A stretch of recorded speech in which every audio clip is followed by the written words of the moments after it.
السلام علیکم ناظرین، پاکستان کی اسمبلیاں تحلیل کیے جانے میں چند ہی گھنٹے باقی رہ گئے ہیں اور اگلے عام انتخابات بھی خطرے میں نظر آ رہے ہیں۔ اسمبلیاں تحلیل ہوتے ہی پاکستان جمہوری اتحاد کی 1.5 سالہ حکومت ختم ہو جائے گی، وہ حکومت جس نے اقتدار کے 1.5 سال میں ہر قسم کے انتخابات سے راہ فرار اختیار کی، کبھی مجبوریوں کا عذر کیا، کبھی آئینی تقاضوں کا بہانہ کیا، کبھی معاشی جواز پیش کیے گئے اور کبھی قانونی نکات پیش کیے گئے۔ اب حکومت کہہ رہی ہے کہ 2023 الیکشن کا سال ہی نہیں ہے۔ اس کی وجہ یہ بتائی جا رہی ہے کہ نئی مردم شماری ہو چکی، اب نئی حلقہ بندیاں بھی کرنا پڑیں گی۔ اس کے لیے 120 دن تو لگیں گے اور آئین یہ کہتا ہے کہ 2017 کی مردم شماری پر ایک الیکشن ہو چکا ہے تو اسی مردم شماری پر دوسرا الیکشن نہیں ہو سکتا۔ تحلیل ہونے کے 90 روز کے اندر انتخابات کرانا بھی آئینی تقاضا ہے، لیکن حکومت نئی مردم شماری کے آئینی تقاضے کو بنیاد بنا کر الیکشن نے مزید تاخیر کر رہی ہے۔ حکومت کو صرف وہ آئینی تقاضا درست لگتا ہے جو انتخابات کو مزید دور کر دے۔ پنجاب اور خیبر پختونخوا کی اسمبلیاں تحلیل ہونے کے بعد 90 روز کے اندر الیکشن کرانا بھی آئینی تقاضا ہے۔ اس آئینی تقاضے سے بچنے کے لیے حکومت روایات کا سہارا لیتی تھی، کہتی تھی کہ چونکہ قومی اور صوبائی اسمبلیوں کے انتخابات ایک ہی روز ہونا روایت ہے، اس لیے ہم پنجاب اور خیبر پختونخوا میں 90 روز کے اندر انتخابات نہیں کرائیں گے۔ کہا جاتا تھا کہ 2 صوبائی اسمبلیوں کے انتخابات پہلے کرا دیے گئے تو ملک افراتفری کا شکار ہوگا۔ یہ بھی کہا جاتا تھا کہ پہلے مردم شماری ہوگی، پھر اس کے نتائج آئیں گے، پھر معلوم ہوگا کہ ملک کے کس حصے میں کتنی آبادی ہے، پھر اسی حساب سے حلقہ بندیاں ہوگی، تب جا کر انتخابات ہوں گے۔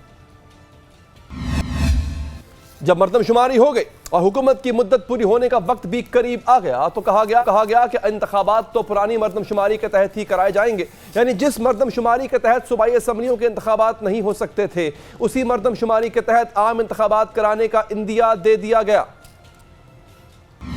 اس موقف سے بھی دستبرداری اختیار کر لی گئی۔ کہا گیا کہ انتخابات نئی مردم شماری کے تحت ہوں گے۔ اسمبلی تحلیل ہونے کے بعد 90 دن تو آئینی مدت ہے۔ نئی مردم شماری کے تحت حلقہ بندیوں کے لیے الیکشن کمیشن کو مزید وقت درکار ہوگا اور یوں حکومت کہہ رہی ہے کہ یہ سال الیکشن کا سال ہی نہیں ہے۔ ہمیں جوائن کیا ہے اسی حوالے سے محترمہ سائرہ بانو صاحبہ نے، آپ ممبر قومی اسمبلی ہیں، بہت بہت شکریہ آپ کا سائرہ بانو صاحبہ۔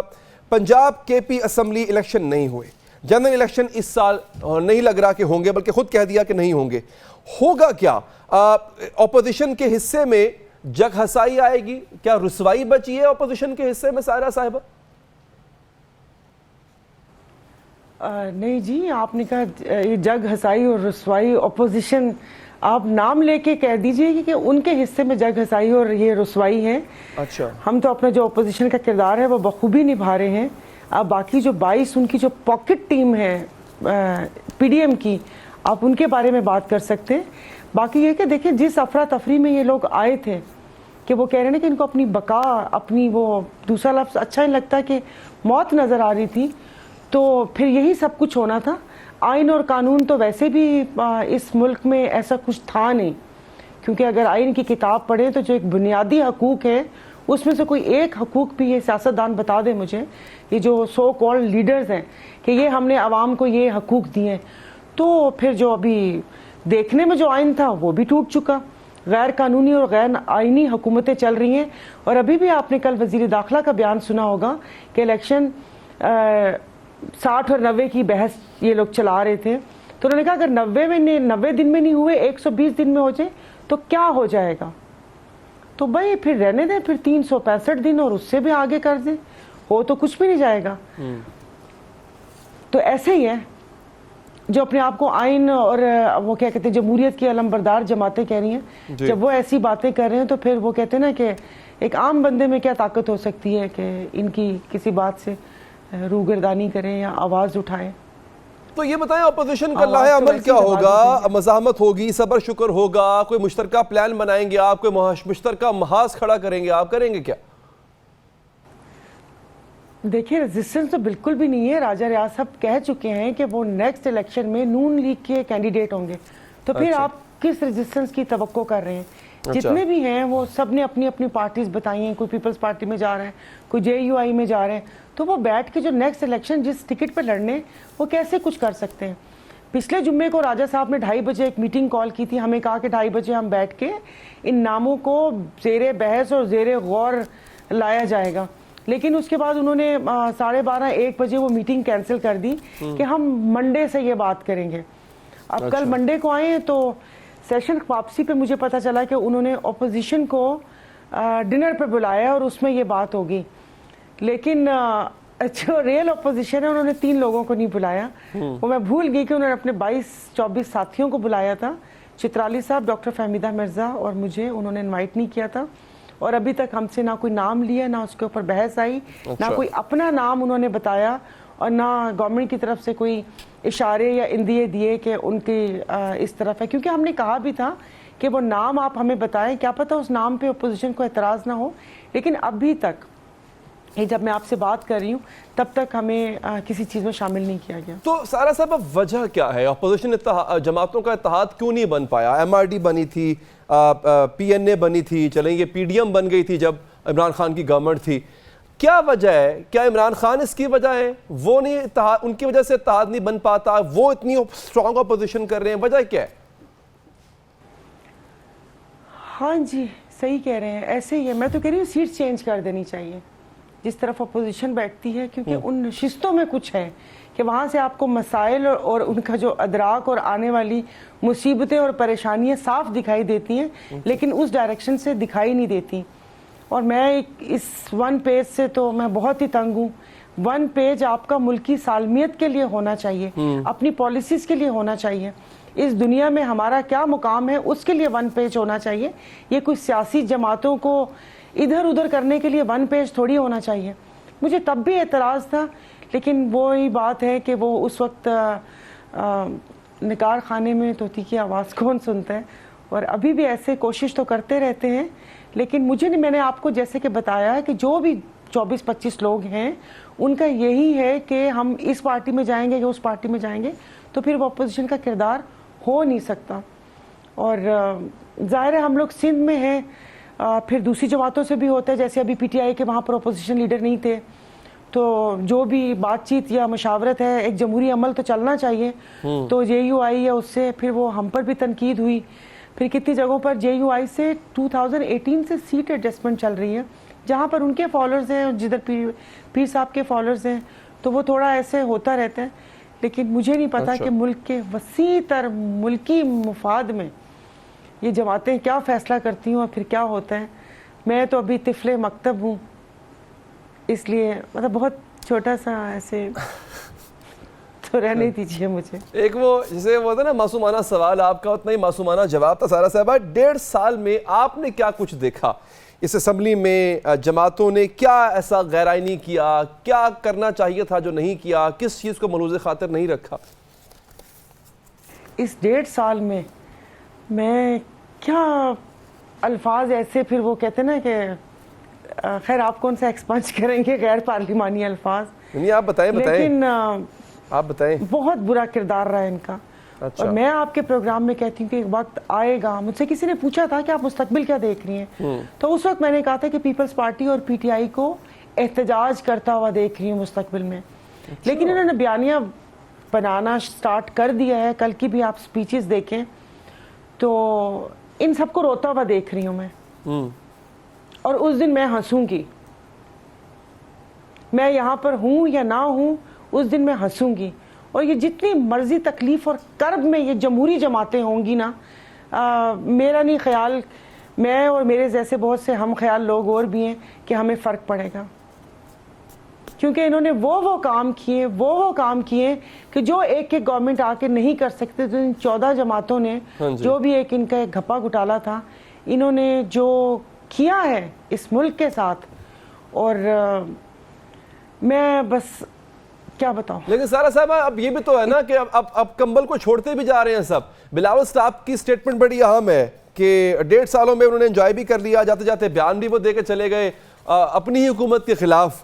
تو جیسے کہتے ہیں نا کہ اتو رولا پائی جاؤ بلکہ بچو بچو کھائی جاؤ, یہ کام کیا. اب سارا کو یہی کام کر رہا ہے, بلاول صاحب نے بھی کیا, ہو سکتا ہے باقی بھی کر دیں.